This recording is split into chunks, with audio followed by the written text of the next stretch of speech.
신규 확진자가 어제보다 2배 넘게 늘면서 8만 명대로 올라섰습니다. 다만 사망자는 55일 만에 두 자릿수로 감소했습니다. 실내 음식물 허용 첫날인 어제 2년 만에 영화관에서는 팝콘이, 마트에서는 시식대가 다시 등장했습니다. 코로나19 상황 종합하겠습니다. 임종인 기자 나왔습니다. 네, 신규 확진자는 많이 늘었는데 사망자는 좀 줄었죠? 예, 그렇습니다. 오늘 0시 기준으로 보면 신규 확진자가 전날보다 4만 5천 명이 넘게 늘어서요. 8만 명을 좀 넘어섰습니다.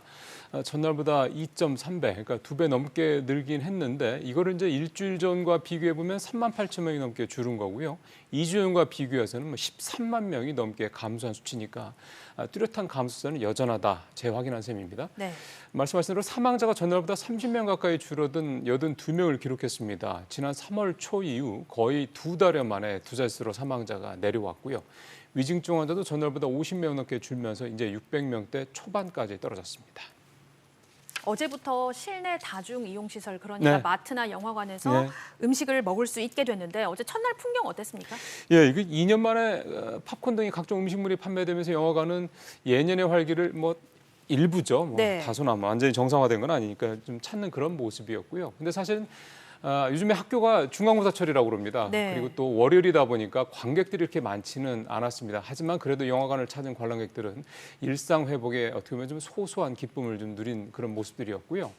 코로나19 이후 다소 적적한 느낌마저 들었던 백화점이나 대형마트의 식품 코너도 이 다양한 음식들을 선보이는 시식대가 등장을 하면서 2년 만에 정상을 일부 회복한 그런 분위기가 좀 보였습니다.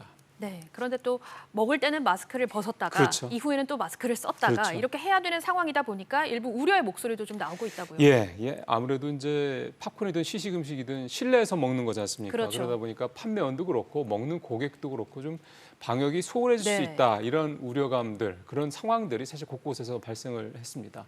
마트 시식 같은 경우는 사실 1m 거리두기를 유지를 해야 되는데요. 오랜만에 등장한 시식대 이제 이 손님들이 이제 몰리면서 이런 거리두기가 사실상 좀 어려운 경우도 곳곳에서 좀 모습이 나타나기도 했습니다. 네, 그리고 다음 달부터는 온라인에서 진단 키트를 구매할 수 있게 됐다고요. 예, 한결 쉬워지게 됐죠. 5월 1일부터 당장 가능하고요. 정부가 자가진단 키트가 안정적으로 공급이 되고 있고 또 유통도 정상적이다 이렇게 판단을 해서 다음 달부터 온라인 판매를 허용한다 이렇게 밝혔습니다. 이게 이제 사실 지금도 진단 키트는 이제 편의점과 약국에서만 팔게 되다 보니까 온라인으로 만약 이게 이제 대폭 확대가 된다 그러면 현재 개당 한 5천 원 선에서 팔리고 있는 이 키트 가격도 어찌 보면 이제 경쟁이 훨씬 심해지고 공급이 대폭 늘기 때문에 많이 떨어지지 않겠냐 이런 기대를 좀 해볼 수 있을 것 같습니다. 네, 임 기자 잘 들었습니다.